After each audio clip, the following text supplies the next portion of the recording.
G'day,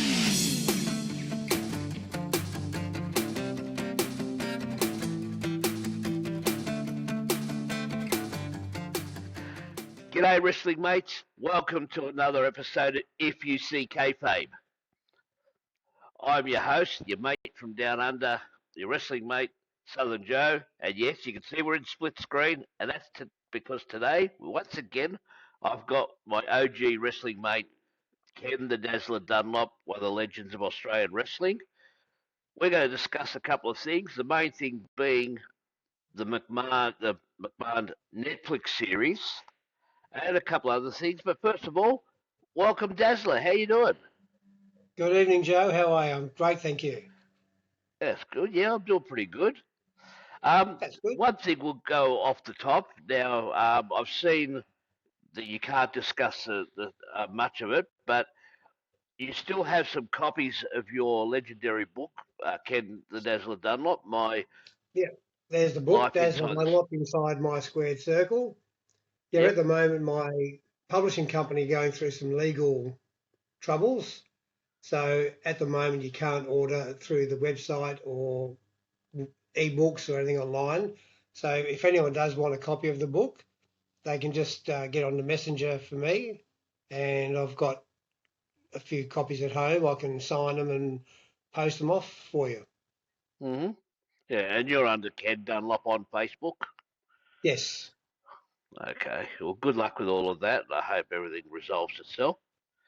Thank you. Now, before we go into the main thing, as I mentioned to you offline, one great thing you do is you lend your years of experience and learned opinions on Facebook, and I see you, like me, you're on a few wrestling sites, and two uh, wrestlers that you stated were overrated. One I'd agree with because obviously it was a flash in the pan, Bill Goldberg. But one that surprised me, you said about Brock Lesnar being overrated. Yeah, I don't think he's that good at all. Every time you look Okay. at him, within 5 minutes of the match, he's red in the face, looks like he's going to drop dead of a heart attack. He's not a good seller. I don't think he puts the guys over enough. He takes too much control of a match, and I know that's not him. It's the bookers who mainly do that. But yeah, Mm-hmm. I've never actually seen him in what I would say would be a great match. He comes in, kills, gets the victory, and that's it. I've very rarely seen him work like a hold for hold, counter hold match. He sort of, yeah, he's just, to me, he's boring to watch. Okay. But the kill part, would that be in a way because he has like a legit background in grappling, a legit background in MMA, and he's a legit beast like what his moniker says?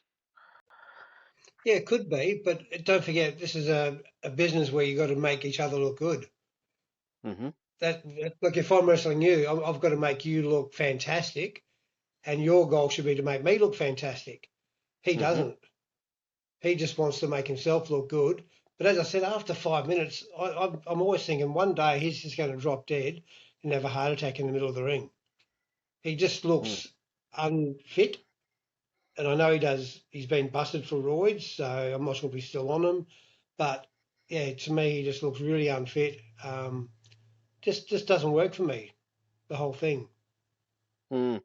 I've always the one area where I've always thought people give him a pass because of his tenure and because he's got such a legit look about him is his promos because he doesn't sound like someone with a like his voice is actually a bit too high pitched and that he probably can't Yeah. help that. Well, that's why they never let Abdullah the Butcher speak. Because if you hear him speak, he had that soft, high voice. They always had a manager for him. And they said he couldn't speak. That was the reason why. Sort of, yeah. I suppose because also with Abdullah, his gimmick was that he just shrieked and just carried on like a madman. Yeah, but he I couldn't. He understand couldn't that. actually speak because he had the high pitched voice. Oh, okay, okay. Well, I've never actually heard any shoot interviews with him, so or have I? No, I don't think I have. But, all right. So the Vince McMahon series, you finally had a chance to see it. Um, your overall, like, we'll get a final word later on, but your overall opinion of it, how did you feel about it? I think a lot of it was whitewashed as well, but to me, there was not a lot of new stuff come out. The only thing in the very first episode, I didn't know that he was abused as a child. So that actually makes sense going on further in his life. Mm. He was abused by his mother and his stepfather, I believe. So from what he said in the first episode. So maybe that's where his anger and mistreatment for women come from his mother. That's what Yeah. I got out of the first episode. Everything else after that is pretty much known, but overall, like, yeah, he's a pretty disgusting person. Mm. Yeah, he's not the best, but like, even though the stories of that, how did you feel um, about seeing? Because like here in Australia, we all we ever saw was WWF superstars. We saw the WrestleMania, might be the odd Saturday night main event, but how did did seeing some of the things like the footage from Donahue, the footage from other things that we didn't really see privy, did that connect any dots for you? I had seen the Donahue thing before, so I knew about that. Other TV shows, I knew he had the court case, and I'd heard about that Phil Munchnick exposure as well. So, Hmm. because I used to get some of the Wrestling Observer newsletter when I was in the business back in the 80s and 90s, I used to get that. So I sort of kept pretty up to date with all those sort of stories. Hmm. All right. Yeah, your picture is a bit choppy, but we'll see how we can keep going because I not last time I interviewed you, your picture quality was better. I'm on the Um, same yeah, thing, so yeah. it might come out better because sometimes they say it comes out that the preview is low resolution, but we'll see how we go. Um, Also, well, what about like the MTV stuff that was before WrestleMania one, like the brawl to settle the score and that sort of stuff? Had you ever seen any of that sort of stuff? No, not a lot of it, no. But I mean, it's great. I mean, he did do a lot of great things for the business. Hmm. Obviously, many bad things for the business, and like he killed the territories totally. Mm, yeah. And then he complained when Ted Turner was trying to do the same to him. He went on TV and said, "Oh, we're a small family business." What a lot of bullshit. Um, Mm, so he didn't like it being done to him, but he did it to so many others, and he would have put hundreds and hundreds of local wrestlers out of work when he killed the mm, territories off. I mean, there were still obviously some small promotions, and they might only do one or two shows a week or one show a week. So these guys would all have like we did here, full time jobs, and just worked once a week, or whatever it was. So yeah, so he's sort of two faced in that sense. yeah. Yeah. And did you know any of the wrestlers that were working territories back then? Oh yeah, I used to get a lot of tapes from overseas because friends of mine, one in Sydney and one in Melbourne, they had tape converters, and they used to get a lot of tapes from all different areas, and um, they'd share them. That's why me and Lofty, we would sit there and we would watch wrestling tapes for hours and hours and hours every week, trying to pick up new things. And if I'd pick up a hold or something I'd seen, especially from Japan or somewhere, we'd get to the gym and we'd try and train those things and show them to people here because they hadn't seen them before. Mm, yeah. All right. So, did you see like the Donahue show when it actually came out, or did you see like I saw it on YouTube a few years ago? No, I saw it. I saw it a long time ago, so it must have been yeah, but not long after it happened. Okay, because I know we did get the Donahue show here, but I wasn't much of a watcher of it myself. Yeah, either was I. But when I knew certain things were coming up, I'd set the tape and record them. And with the scandals that went on, you being in the business, even though from afar, but you had worked with like American and British wrestlers. Did you have knowledge of inside knowledge without sort of busting the curtain open? Did you have knowledge of Yeah, those scandals going on? you'd hear things from different guys. Like I worked when we did that tour in '85. There was the Cuban Assassin um, from America. There was a couple of the Youngblood brothers were here from America. So talking to these guys, you just hear different things, and I'd sit there and I'd ask little questions here and there, and just I was really interested in all hearing what they would say. I spoke to Spirituarians, Cyclone Negro. Um, who else? There was Kerry Brown. I spoke with Don Morocco, Andre the Giant, all those sort of people I'd had conversations with, and you just sort of sit there and listen to what they were talking about, and I'd just sit there with my ears pricked and just take it all in, and I'd sort of throw in Hmm. the odd question here and there, and yeah, it was quite interesting. So do you feel like they knew about it or they just heard of it? Yeah, and also I don't want to name names. I had a friend who worked in the WWE for a while, and at first he used to call me every now and he would tell me little stories of things. But he did that for about 6 weeks, and then all of a sudden I didn't hear from him ever again. So maybe he got busted talking, or I don't know. Yeah. Hmm. So some Yeah. of the things he was saying, he said you wouldn't believe what goes on and who, and as he would say, who's rooting who. That was his. He was really shocked of what was going on behind the scenes.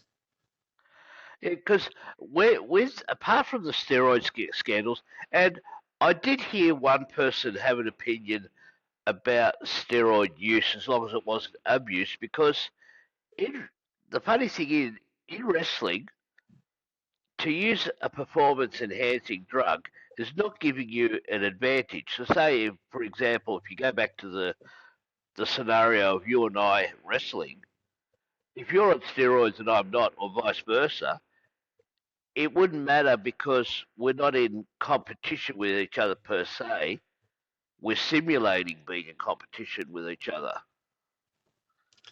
Yes, but when you look at the American side, like especially with WE, because they were the biggest promotion pretty much in the world, even though that's the case, guys are still trying to stand out some way. Like if you go and look at pictures of Chris Benoit when he first started there, Bret Hart when they first started, Davey Boy Smith, all those sort of guys, they were all fairly small guys. They had good shaped bodies, so they obviously trained a lot.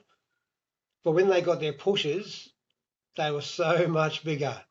Yeah. So one thing McMahon, I, I think he's again a very, very smart man. He never said to the guys, go and take steroids, or to the women, go and get breast enhancements or any beauty procedures done. He never said that, but he might have suggested it. And if you looked better and if you looked bigger, then we'll give you a push. Yeah. So it's in a way, it is telling you to do it. A roundabout If you way of don't, saying it. yeah, if you don't do it, you're on the bottom of the card.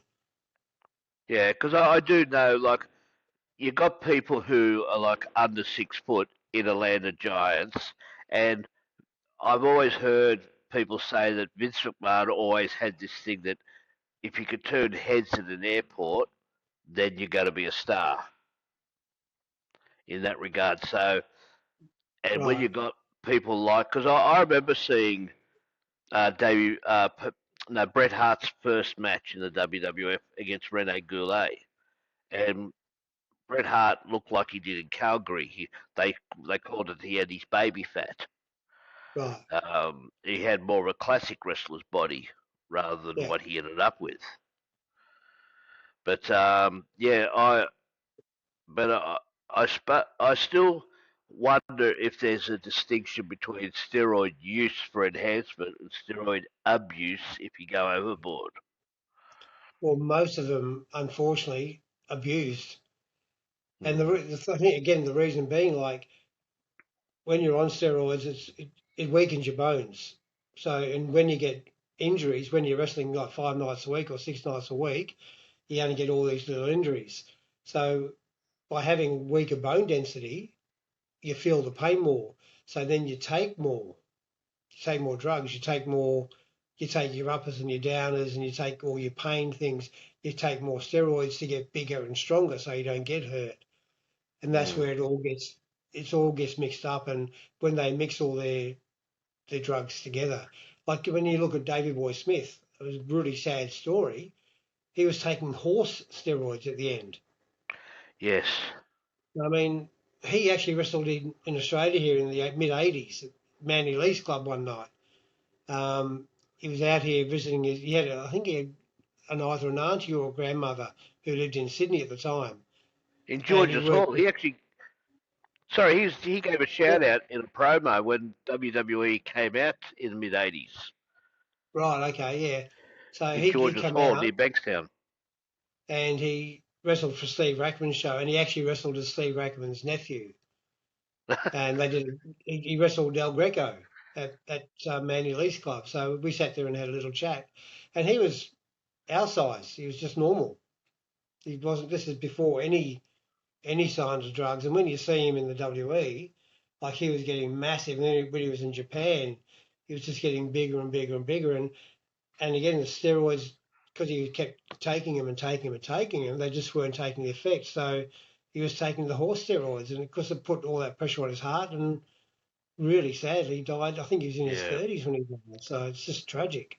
yeah. Who was? Well, And there's McMahon should take some responsibility for a lot of these deaths. yeah, true, but he never would because he can always sort of push aside and say, "Oh, look, you work out how you get." Because I mean, in your opinion, would you say that they could achieve that sort of look over time just through working out more and more? Not to that extent. I mean, they can get big, but if they were doing that, they wouldn't be able to wrestle. So they wouldn't have time Mm. to do that. They'd have to be off the road, off the roster for a good 6 months or 12 months to get like that, where they didn't have that time. And if they're not on the road, they're not making money. Yeah, because they're being paid on the house. Yeah. Yeah. And one thing Because I found interesting in the book too, like he said apparently he had real hard rings. Like some rings I've worked in, some are shocking, some are hard as a slab of concrete. To me, the worst one ever was the Horton Pavilion. Their ring is absolutely shocking, no spring at all.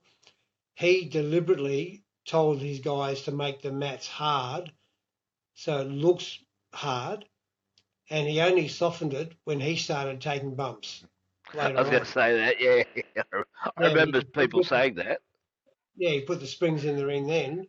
I mean, some of these big crazy bumps off the top rope, double suplexes onto a hard surface like that, absolute kills. Mm. Yeah, and that's I suppose because I hear that with wrestlers, and now every now and then I get to talk to a wrestler, and they say, yeah, no matter what you do, even though you're simulating, there's some simulations that you just can't hide the fact that they still hurt.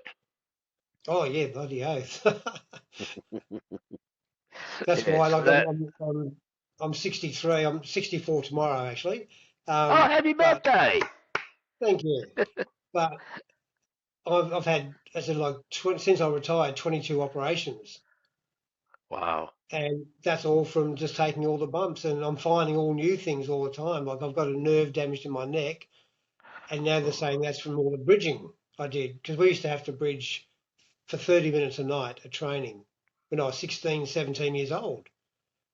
And Oh, here I am, I'm 64 tomorrow. So, I mean, all these years later, I've got this, all of a sudden, this nerve trouble in my neck, and they're saying it's from the bridging. So, okay.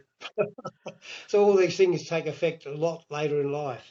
And it's sort of funny because you trained for 30 minutes doing that one bridge, but that bridge even back in the 80s when they would do that in a technical match, it only lasts for a minute, and it would be something where a purist would give a clap for it because if it was Yeah, well executed. Although yeah. you wouldn't see Well, it today with all the flippy stuff.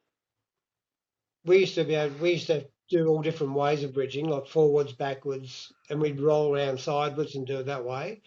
And then at the end, they'd get someone, say, 90 kilos, sitting on our stomach, and we'd have to do bridge rolls on our neck with Oh, someone that big crikeys. sitting on our stomach. So that was Jeez. part of our training. I did that probably for about, oh, geez, I don't know how many years, like 10 years. So Wow. I had a really strong neck. I'd be able to bend down behind guys, put my head between their legs and pick them up just straight up on my neck.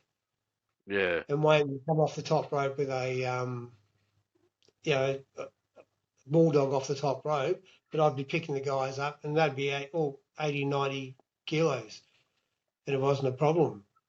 Yeah. But now it's affecting me. So, Well, for our American friends, I'm not sure what it's be about, what, 160, 170 pounds at least. yeah, probably, yeah. Something in that range. I'll probably put a graphic on there when I do it in post production. I'll look up the the actual conversion. Yeah. Um, the other scandal. All right, we had some minor technical interruption there. Don't know what happened, but Ken the Dazzler Dunlop is back with us. He's there on the split screen, and so here we go. All right, so I was about to ask you with the Ring Boy scandal. Is that some of the stuff that you might have heard a bit about, like on the quiet? Yeah, I've heard quite a few things. Again, it's really hard to talk about because I can't name names, but it goes Nah. back to the 50s and 60s. Roy Heffernan was telling me about things that happened back in his day. So he was wrestling in America in the 50s and 60s. So he said quite a few things happened there. And again, there were one or two really large stars who were gay who couldn't come out and would do things. And Pat Patterson wasn't one of those he was talking about. Um, yeah, so he was saying all these things happened, and same with some of the women.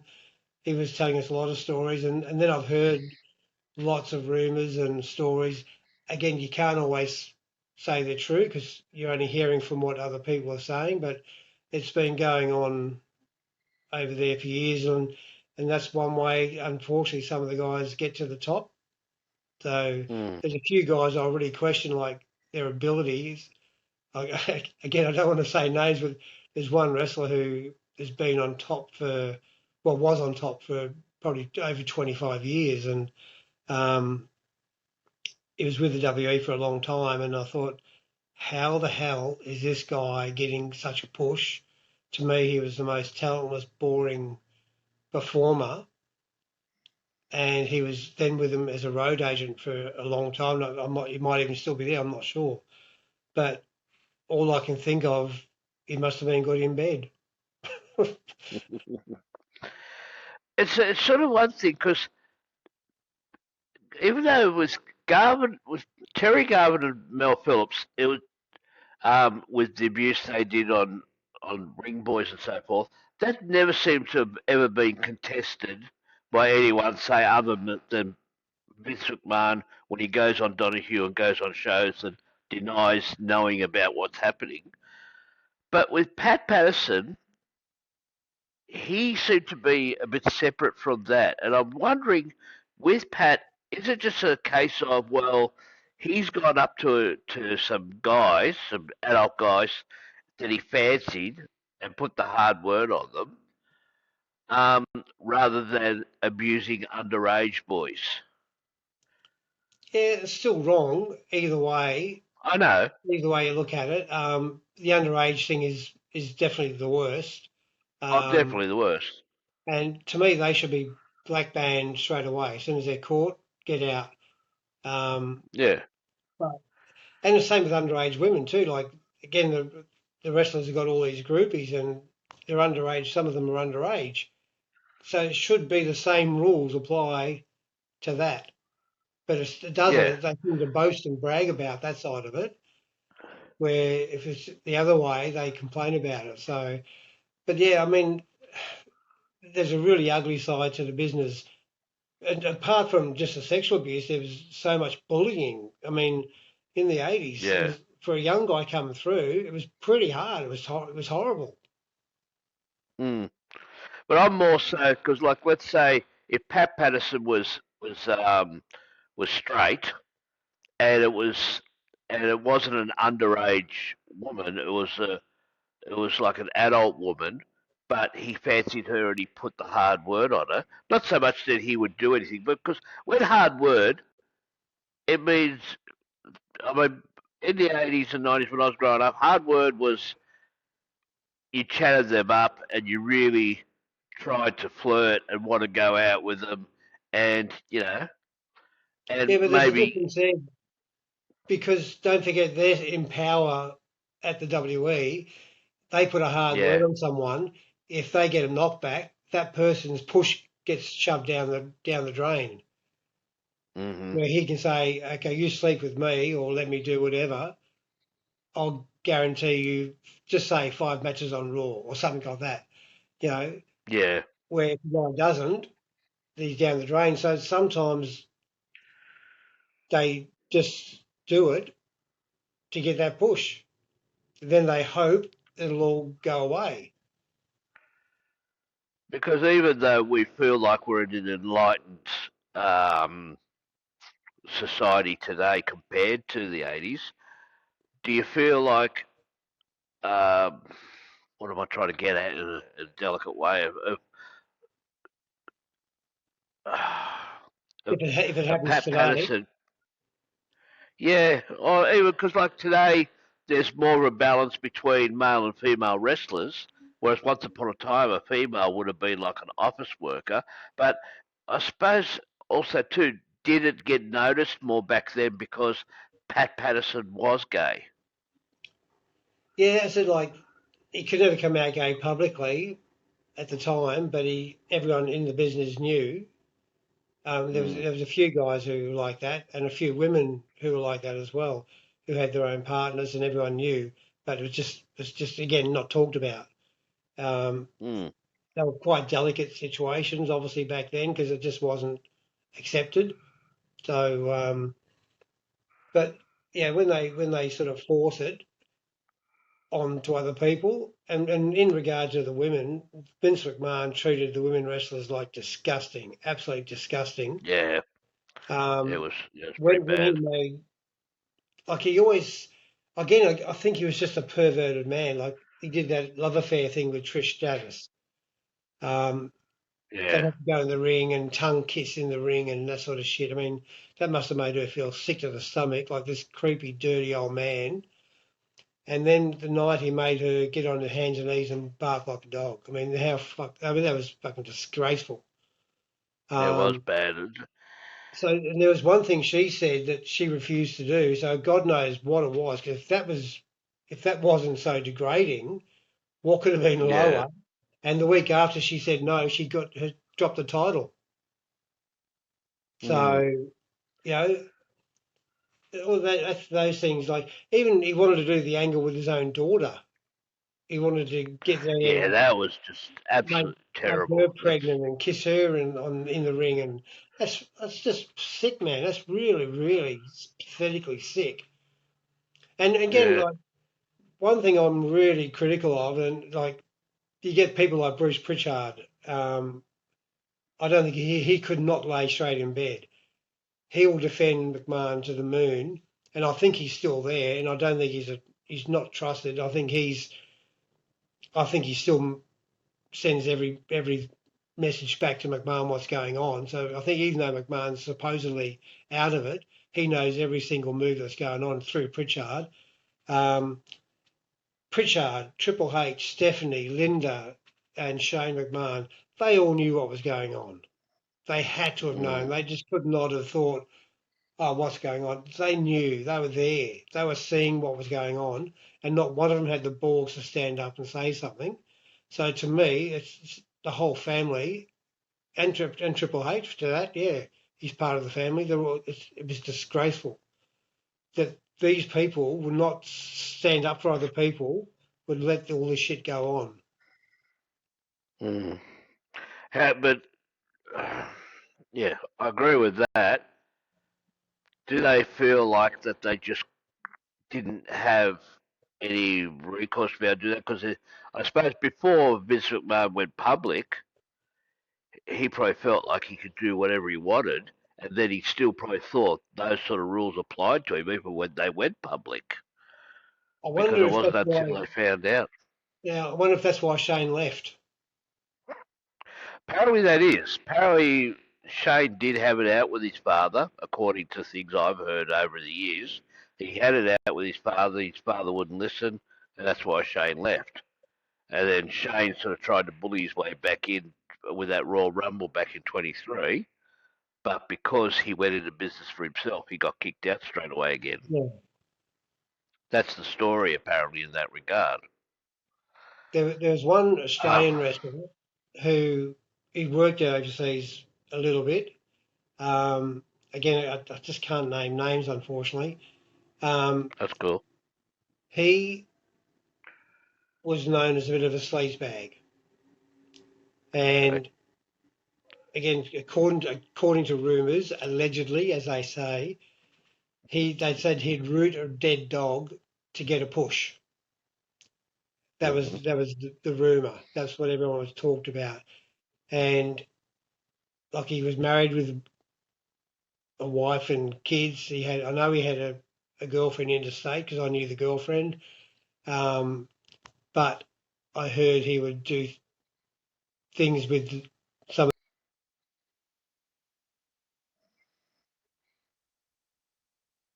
It's gone again. Uh, just having more technical difficulties. His picture. I hope the picture comes out better when Something's we happening actually again. put this to Is it air. But working? Or there's a lot of yeah, good content, and I'll yeah. clean it up as much as I can in DaVinci But, Resolve. but I'll just I'll see finish if we with can the get story Ken back with on, this. because it's some of the amazing insights. Because we, even though he can't name names, he does hear things, because the wrestling seems to be like a worldwide bubble. It's more insular probably in America and Canada, and maybe in parts of Japan and Mexico. But it seems to be that the wrestling bubble happens anyway, with regards to that. Can you hear me now, And Joe? Or can you hear me? what Or Vince McMahon, he did a lot of can you hear great me? things for wrestling, so we don't want this to be a complete burial of him. Obviously, the series, the mini series, the documentary series was part burial, but part whitewash. Did go through um, all the things that Vince McMahon alleged to have done. One, don't know how long till they get proven. Um, there'll be something interesting to speak to him about. Um, Can you so can you hear me or see me or? take a small break and hope that Oh. Dazzler comes back soon. All right, folks, we're back. We can almost call this part three. As soon as you dropped out, I did sort of quickly monologue to the camera myself, and what I found interesting just with our talk in this regard is that even though, say, you're in America or you're in Canada or you're in Mexico, once you're inside the business, you're inside like a bubble with information, whether it be right or wrong. Would you agree with that? Even though you might be on an outer inner bubble, for want of a better term? Yeah, definitely. Like when I've been on the road with guys, you see them do stupid things. There's not much you can do about it, unfortunately. Like you just got to soldier on, and you see some people do some disgusting things. I was on the road for a while, and I was I was sharing a room with a guy, and I knew his wife and his kids, and and he'd bring home groupies to the hotel room, and we were supposed to be sharing. And like I'm in this bed, and he's in that bed, and he'd be having sex with the groupies, and yeah. So, and then I heard him after they leave talk to his wife and kids and tell them how much he misses them, and I thought, oh, you're a low dog. Oh, jeez. But I had to keep that to Yeah. myself, and I went up to the promoter in the end and said, look, can I get changed with roommates, because I didn't like to share, and my friendship with that person soured because I just knew what a low dog he was. But I mean, that's just part of life. Mm. So Did you things ever like that, sort of yeah. did you confront him about that, or you just thought, well, what's the use?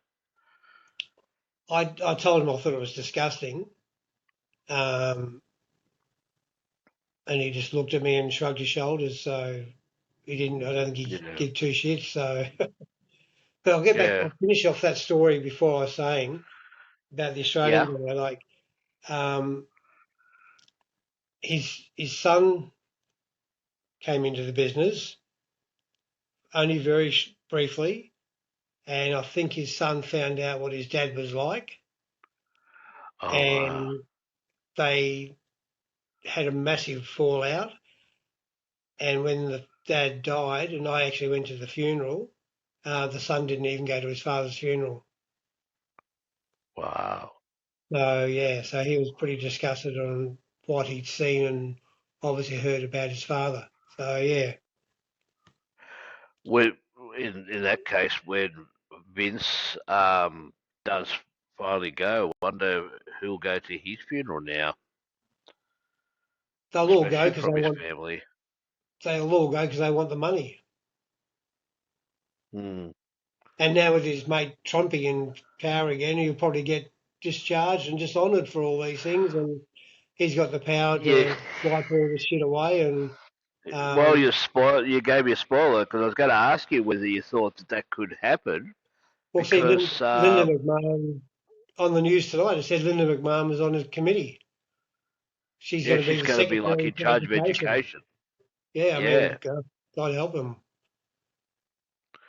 Although somewhat, because I actually saw that as a tweet from Dave Meltzer that was going to happen, but he said, well, that's even though she said she's supposed to have a degree in education, but it's not been proven that she did get it.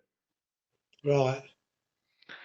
And actually, one person replied said, "Yeah, she got the degree in Rio de Janeiro, but at the same time as Pat Patterson won the Intercontinental Championship tournament." Yeah. Which I thought that was really good. But he'll like Have you? he's I mean he's 83, no 73 or 83 or McMahon. It was 80, at least 80, Yeah, so I at least mean 80. yeah, I think he's had to be I'm close to that. Yeah. So I mean like it's no use giving him 30 years jail because he's probably going to be dead in 5 years. Get all the steroids he's taken, he'll probably his heart will give out. Yeah, he was 79 in August, at the end of August. Yeah. But I mean I thought he was actually a bit early. all that money he paid out. I mean that's guilt. Plus when Snooker committed the murder, he paid all that to get it hushed away. He paid all that money to the courts. So I mean, Yeah. it's all these things. Like he was, his hands are so dirty in so many different cases. But see, I never knew about the snooker thing until Dark Side of the Ring. Yeah, that was a And real that's eye years opener. later. Yeah, I really enjoyed that series. Like that opened up a lot more. And that again, there were so many guys in there. Like there was one Jim Brunzell, like which I was really shocked because I actually met him when they toured here in the 80s. I met Hmm. him and Brian Blair and a few other guys, and he admitted on Dark Side of the Ring that he was known as any drugs you want, come and see me. You know, so Mm. I mean, and he laughed about it. He was boasting about it on there. So why wasn't he charged with offences later on? once he's admitted to all that, why isn't there a criminal thing looking into him? Mm. He was known as the guy to, if you want an upper or a downer or whatever you wanted, go and see him.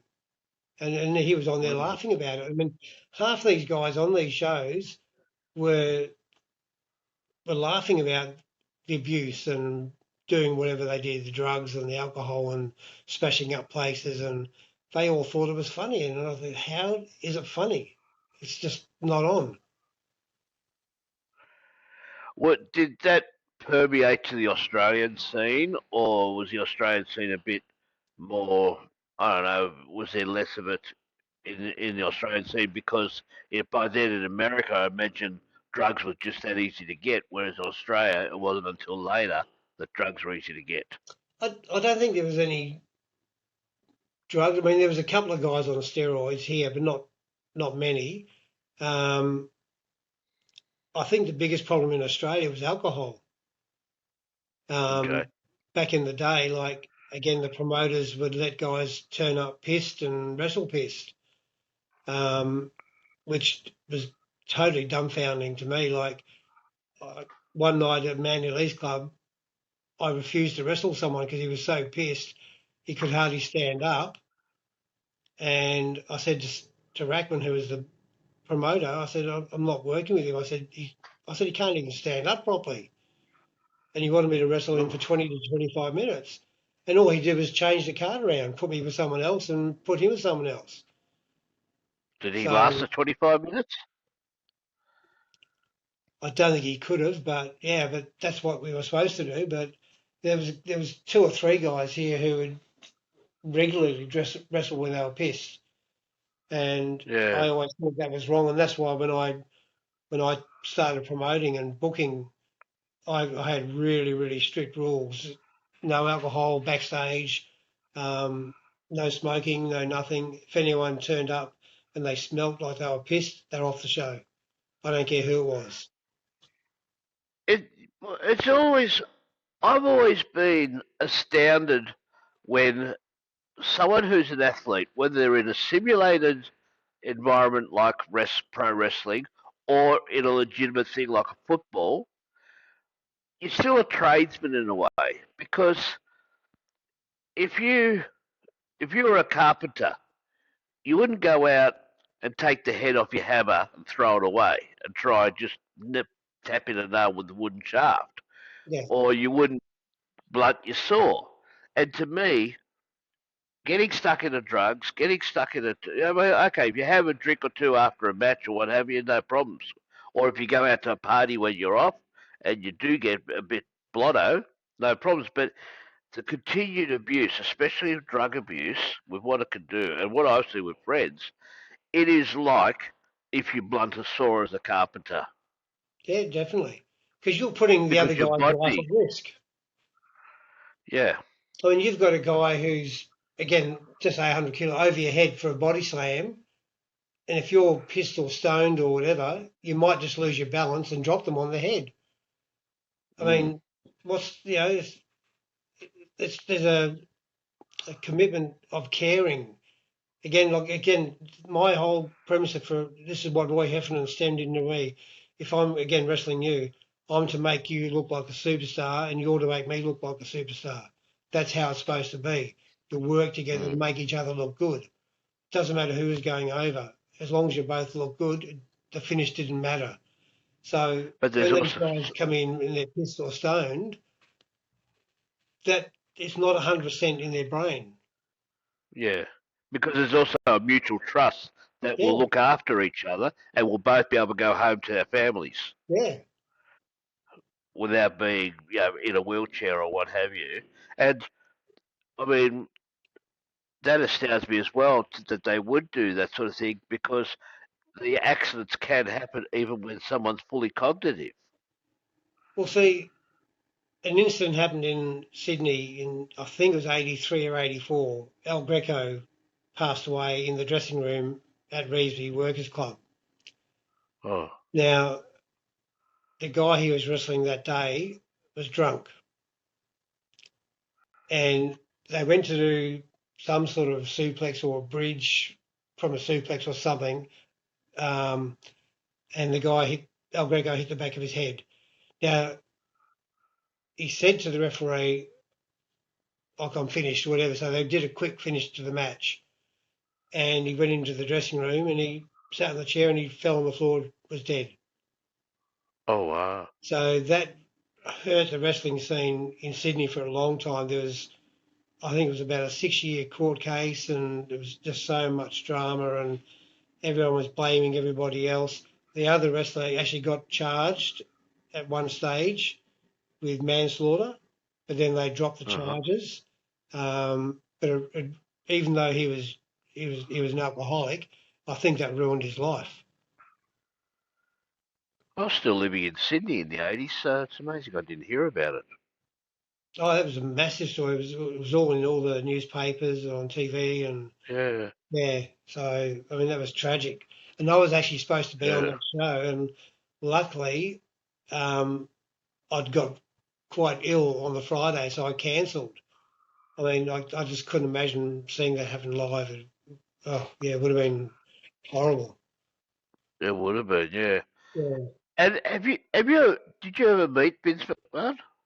No, I did get backstage um, at when the WE toured in '85 or '86, wherever it was. Yep, Because Tony Marino, they used Tony as the referee from Australia, and me and yep, Tony are very good friends. So Tony got me backstage. Like I said, I met the Killer Bees. There was a couple of others I met. I just can't remember. I think Rene Goulet was one of them. Um, yep. I just I just can't remember who the other one was. And I did go back to Maybe that. the Rougeos? It could have been. I just can't remember. I mean, it was that long ago now, and I just forget. But I do remember sitting there talking to them for a while. And I went back to the hotel, and I was only there like 15, 20 minutes, and there was some dramas happening, and so we all got ushered out pretty quick. So yeah, and they ended up wrecking that hotel, so they weren't allowed back at that hotel again after that. Oh, so was the dramas to do with them or Yeah, something yeah, external? yeah. With the guys, yeah, All right. yeah, Oh dear. So those people like Brunzell and so forth, they obviously knew Vince themselves, yeah, and you met other people that had met Vince or yeah. knew Well, Vince. Roy Heffernan actually had a picture at home with Vince McMahon sitting on his knee when he was a kid. No. So he worked for Vince McMahon Senior. So, but yeah, I know a few guys who have met him, and their opinions weren't that high of him. Hmm. Yeah, but they were just glad to get the push. Yeah, and they want the money. That's it. Yeah. So in the end, how balanced and informative did you think the doco was all up?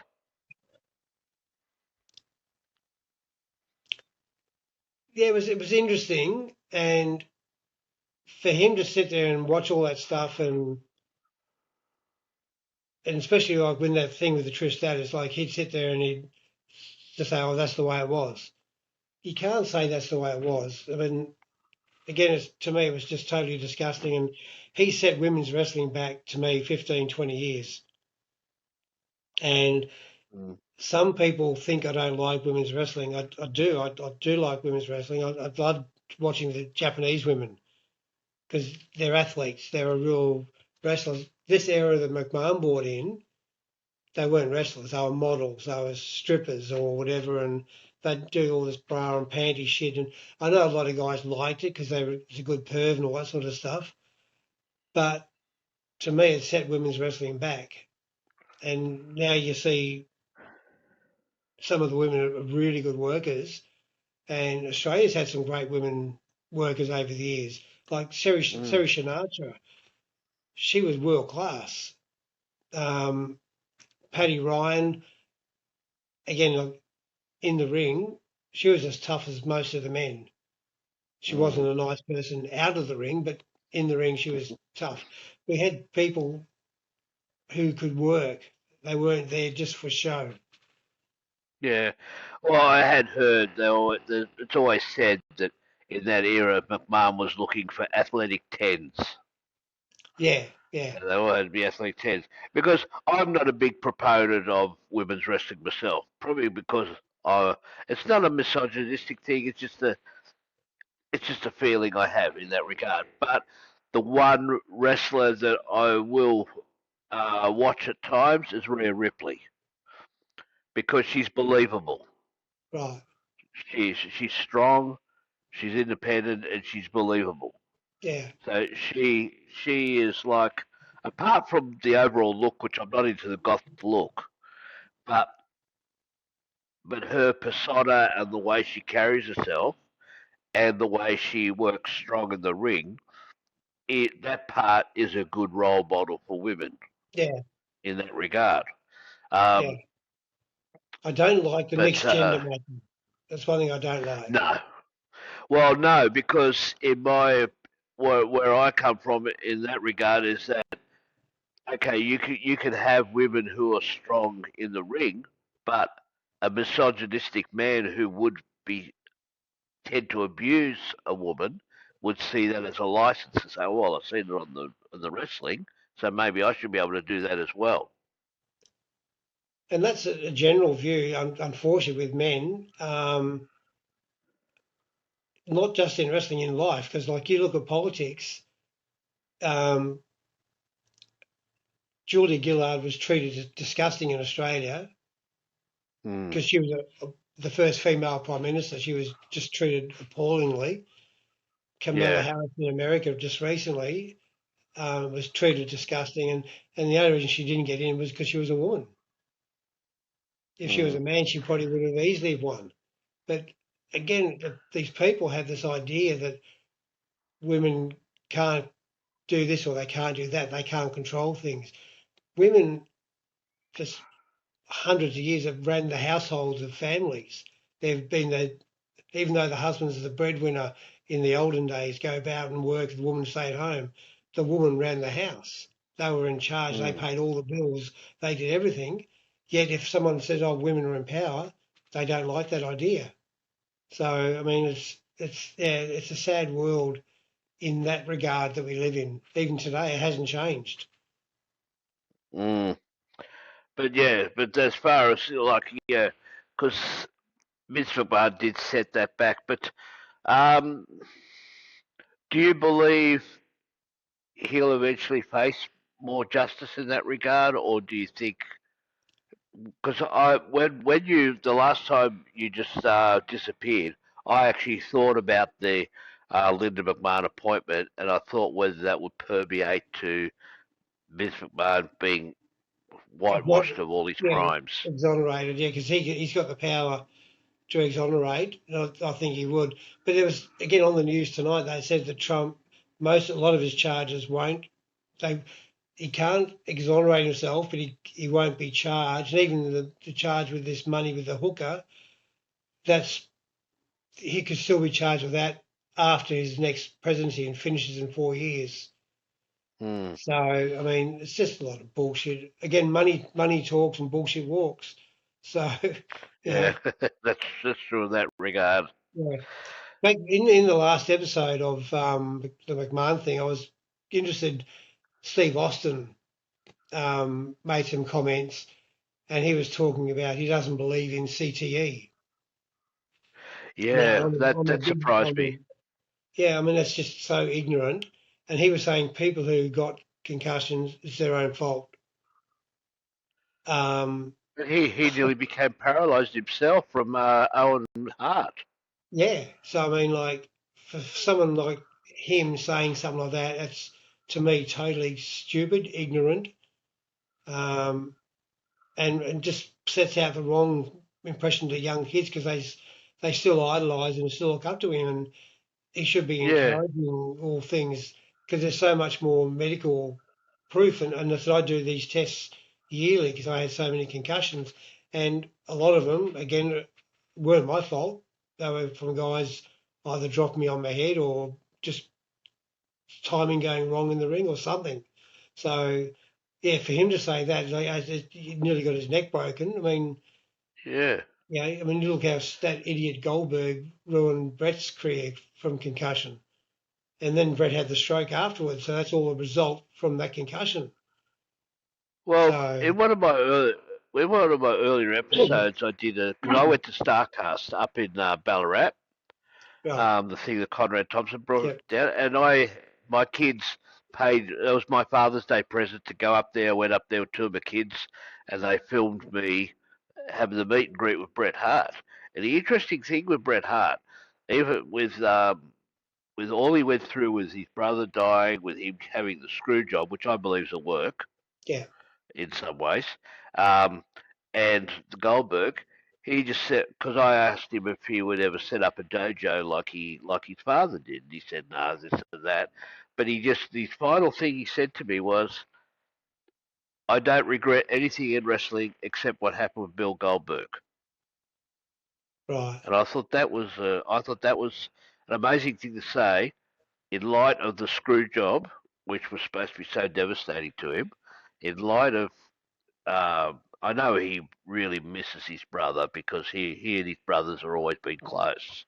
yeah, But he's to him to still say that Bill Goldberg was a bigger regret to him than the other things that happened in his life. That was a bit strange to me.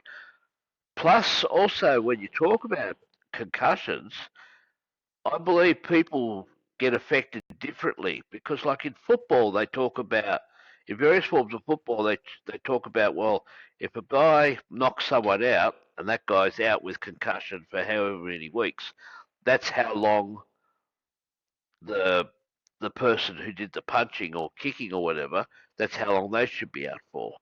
But you could hit one person really softly and they might break their jaw. Or, yeah, and then you might hit someone a lot harder, and they just look at you and say, "Is that the best you got?" yeah, So everyone's physiological sort of thing is better. You probably come up against people where you think, "Oh, that's going to hurt," but they just get up and nothing's happened, nothing's yeah, rattling their brain. yeah, definitely. But I mean, all these injuries, like again in football, they should be if the guy gets his jaw broken, he's going to be out for 2 months easily. The guy should be out for 2 months. And with the drug situation, like with this case now with Josh Adokar recently, he's only going to get what probably 3 weeks, 4 weeks ban. I mean, Yeah, he should be out for 6 months. If this was WADA, if that was an Olympic sport, he'd be banned for 2 years. yeah, So the AFL and the NRL really, really need to have a good hard look at themselves, and especially like I yes, know they've stepped up on the concussion side now. They've got to be out for 14 days. Now, before it used to yeah. be 10 days, now it's 14. But my neurologist, Dr. Rowena Mobbs, her and a guy in Melbourne, Professor Alan Pearce, they're the ones leading for all the information about CTE. And that's why I'm part of the volunteer program to do all the Hmm. research. They're fighting, and the NRL and AFL want nothing to do with them. So Oh, they're going to the government. My neurologist is the same one who Wally Lewis goes to. And it's through him she got a meeting with the Prime Minister in Canberra. And it's only again through a high profile, but all this research they're doing, it's got to they've got to change something. They've got to do something to. And wrestling's the same. Like this is where I wrote that concussions in sport thing for PW Down Under. It's hmm.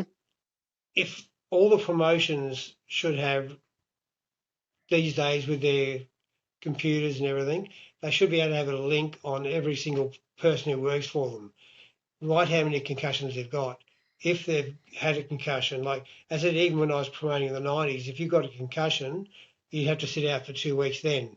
This is before it was a big issue.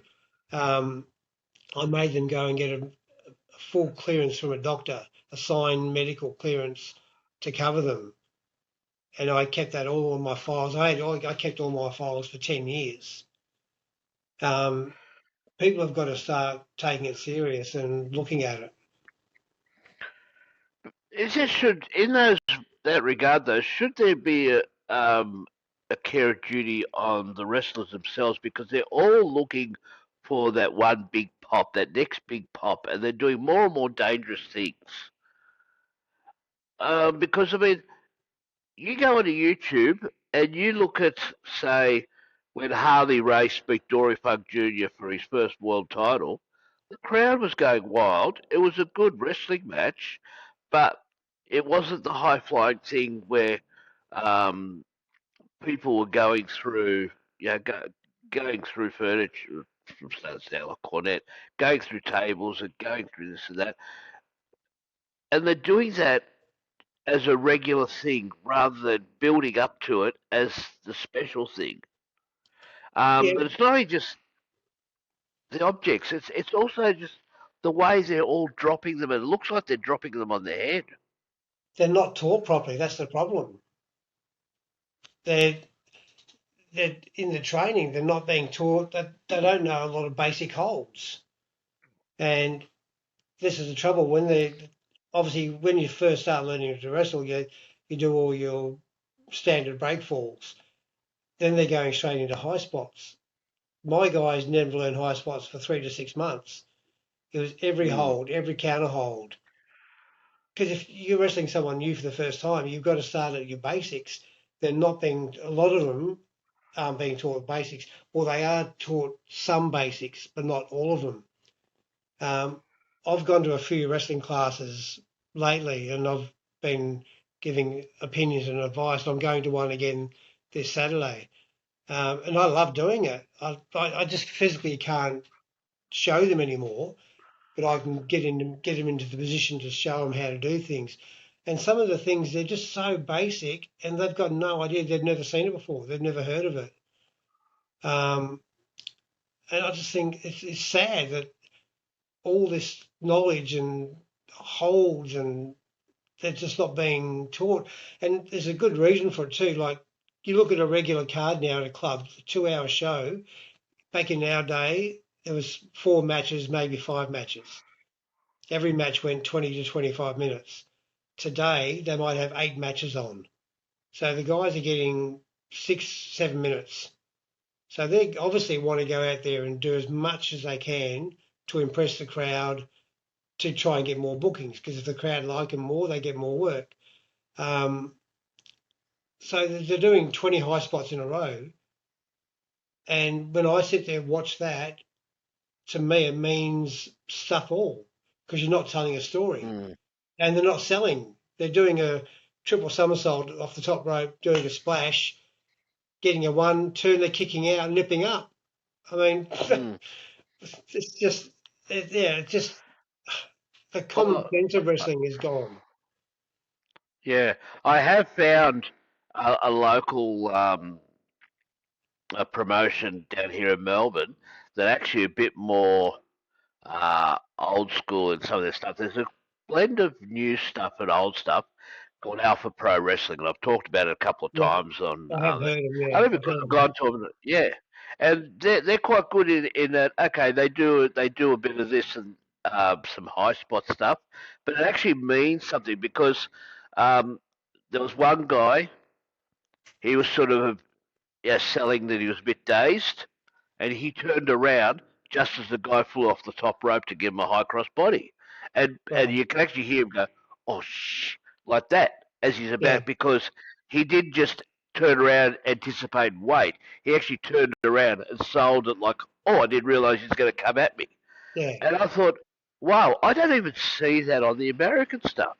yeah, The American stuff, and um, even the American commentators don't even realize that. Like Jim Ross, when he got upset about how a guy will fly off the top of the rope to the floor onto his partners and foes, and there was a thing he said, sat there like quails, yeah, waiting for this guy to hit the top rope, and I thought it was refreshing to see that with just such a small time promotion, who get about 40, 50 people there for their once a month card, Yeah, and it was refreshing to see that they're actually doing the selling, and they're not they're doing high spots, but they're doing it with a bit of meaning. yeah. That's what it needs. It needs to be toned down.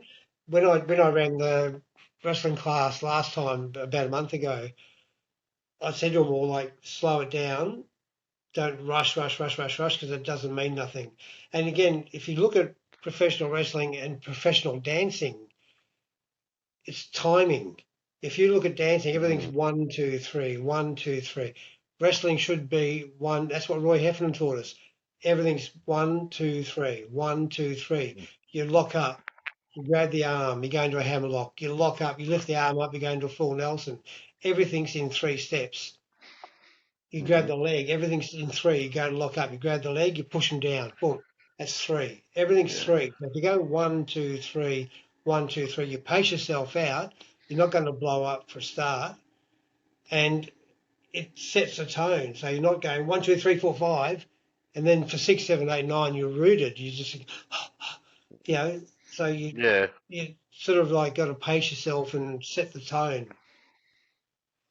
And I suppose also too, because I mean, like yourself, I come from my fandom goes back to the protected era or the Yeah, kayfabe era, where I mean, when someone first said to me, when someone first convinced me that wrestling was predetermined, choreographed, whatever you want to say, I'd never use that F word, yeah. especially in light of seeing injuries and so forth.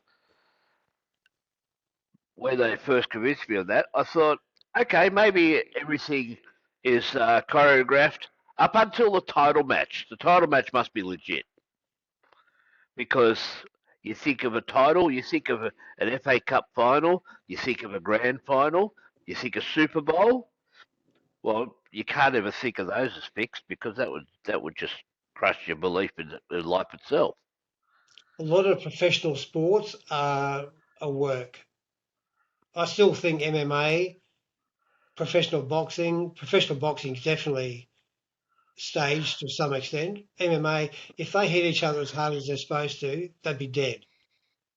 Mm. So they pull back, and there's some level of work. I mean, even though I know it's tougher and they do get hurt more, but again, I still think there's some form of work in there. Any professional sport where there's money involved, there's work. Well, the even like the reason why the Antonio Inoki Muhammad Ali bout, apparently the reason why that tanked the way it did was because they couldn't decide whether to do that as a shoot or a work. Yeah, One side wanted to shoot, the other side wanted to work, and then they couldn't agree, and that's where Antonio Inoki just went on his back, and yeah, it was just one of the worst things I've ever seen. yeah. And again, both huge egos, and both wouldn't want to do a job for the other one. Mm. That's all it is. It's I all mean, ego. yeah, and before that, I'd never heard of Antonio Inoki because I mean, we never got that on the Australian TV. I never I, knew I, who that I guy used to was. get, I used to get a lot of stuff from Japan, and I used to love watching some of their stuff. And again, that's where Wayne and I picked up a lot of things from Japan. Mm. I got some stuff from Japan once NTSC playback videos were available in Australia. Because before then, I didn't know anyone that had a converter or anything.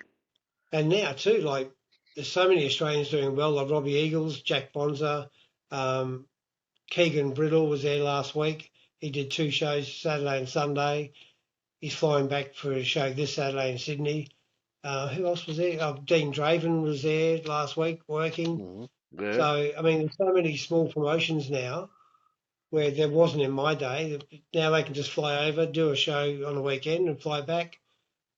I mean, yeah. it's But then you crazy. got the Oz. I wish that was around the time when I was working. Yeah, but you said you got close to being able to go over. Oh, you nearly to Canada. Yeah, but also I ended up speaking to Giant Barber once on the phone, and Okay. he had our video, um, and he said he'd put us on his list. But they only used to import 16 people a year. So so it just never happened.